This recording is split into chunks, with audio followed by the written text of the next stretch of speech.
the reason why this case was so big, the reason why this case was historic, and the reason why this case, the Supreme Court granted a historic 3 days of oral argument is because there were two, not one, but two huge issues on the table in this case. The first was on Obamacare. The first was on the issue of whether the government in this country would control our medical care. And if the government does control our medical care, I believe, as do others, that will fundamentally alter the relationship of individuals to the government and essentially change our form of government to one more closely approximating, or our political system, to one more closely approximating Western Europe. Now, I don't have anything against Western Europe. I like going there. They have nice buildings and the food is good. But that doesn't mean that I necessarily want to live under their political system, a social welfare, social democracy. And if this particular bill was to remain in a law, then I believe that is the inevitable outcome. So that was huge. The second huge thing that was on the table with this law was the Constitution of the United States, our constitutional form of government, and in particular, that part of our form of government which says that the federal government is one of limited and enumerated powers. This has been the principle that this country has stood for from its founding. It's a principle that the Supreme Court has never denied and often affirmed. It didn't deny it in the New Deal. It didn't deny it during the Warren Court. It didn't deny it during the Great Society. It has never denied it. But if the individual mandate, which is the core of this bill, which was enacted by Congress under its Commerce Clause authority, was going to be upheld in this case under the Commerce Clause authority, then the theories by which it was going to be upheld were going to eliminate the enumerated powers scheme, because the theory under which this could be regulated under the Commerce Power, anything could be regulated under the Commerce Power, and essentially what we would have at the end of that litigation would be a national powers clause, a national problems clause in the Constitution, which is exactly what 99.9% of law professors believe the Commerce Clause stands for and how they teach it to their students. And I know this because, of course, I've been debating with them for 2 years, and this is what I hear from the other side. And that is that essentially the Commerce Clause gives the Congress the power to address any national problem in its own discretion. And that's what was at stake constitutionally. So what happened last week? Well, before I get to there, let me just say what we thought was going to happen.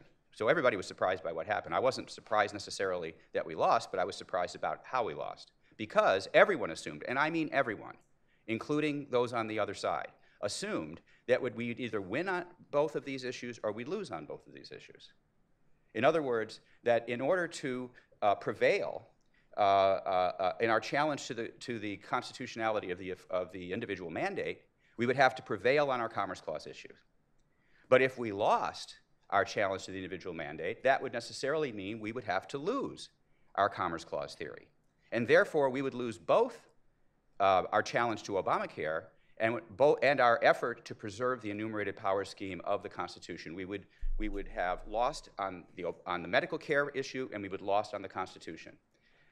And everybody assumed that this was what was going to happen, one way or the other, including the other side.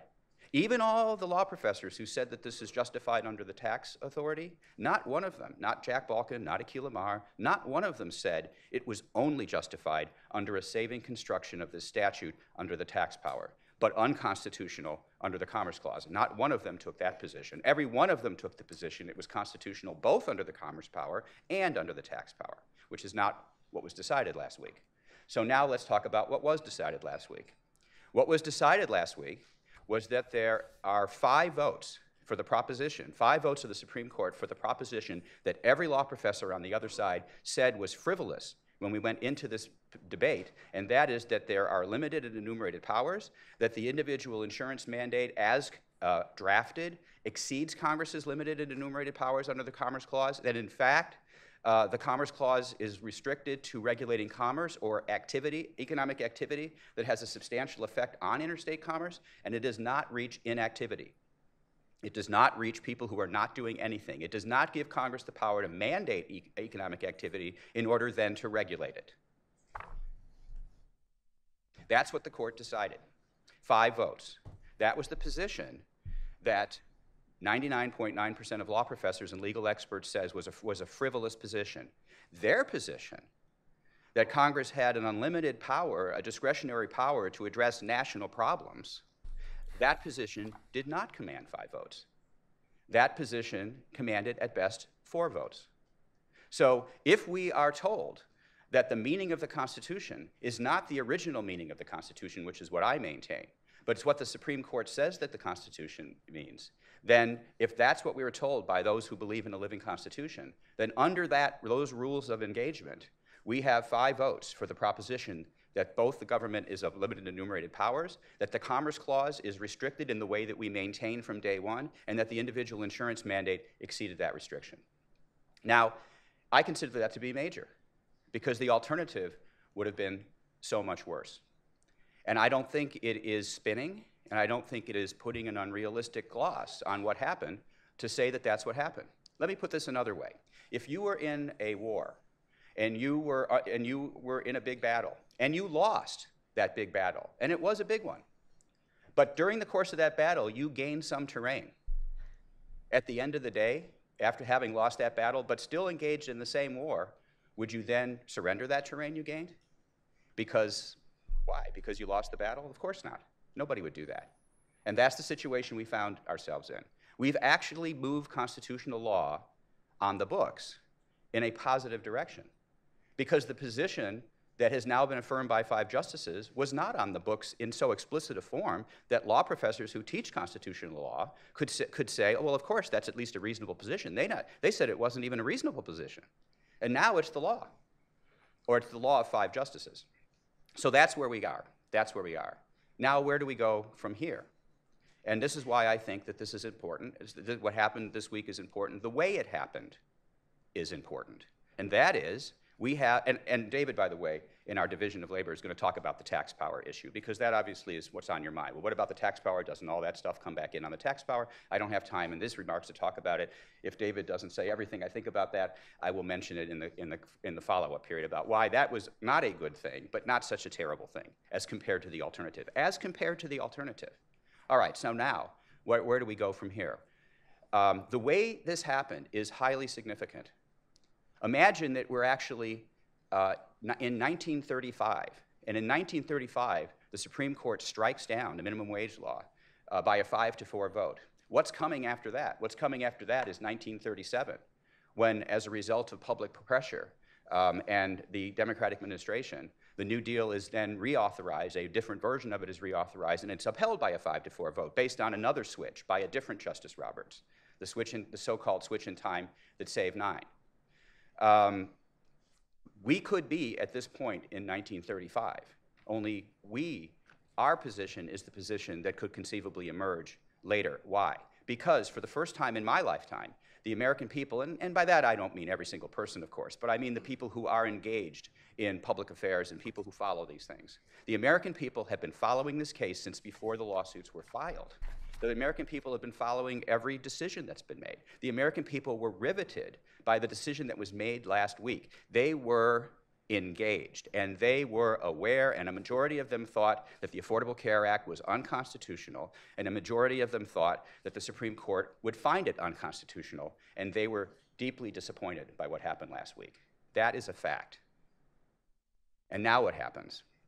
Well, I don't believe the meaning of the Constitution changes. But the meaning of constitutional law, the substance of constitutional law, of course that changes with the different composition of the Supreme Court. And how does the Supreme Court change? It changes the same way it's always changed. A president nominates, an elected president nominates, and an elected Senate confirms the next justice. That's what they always do. And then the question is, which justices do you pick for the next justice? That's going to be determined by an election. So here's the reason why, if I had to choose, which of those 2 things we were fighting, ObamaCare or to preserve the Constitution, if I had to choose, if you put a gun to my head and mandated that I had to choose which one of those things... No, we can only tax you if you don't do it, Randy. Right, that's right. If you tax me in order to make me choose this, here's what I would have chosen. I think I would have chosen the Constitution, because it is within the power of the electorate to reverse Obamacare. It's not going to be easy, and it's not a guarantee, but it's something that can be done, and we have an election teed up in order to do that. The timing of this was actually quite good for that. But it would be next to impossible to reverse an adverse ruling about the Constitution that we were expecting if we lost on Obamacare. That would take generations. As it is, we made good law as opposed to bad law on the Constitution. But what we learned is 5 votes on the Supreme Court is not enough. 5 justices are not enough. You need more, because if you only have 5, somebody breaks. As a result, this election is not only going to be about Obamacare, but this election is also going to be about the Supreme Court.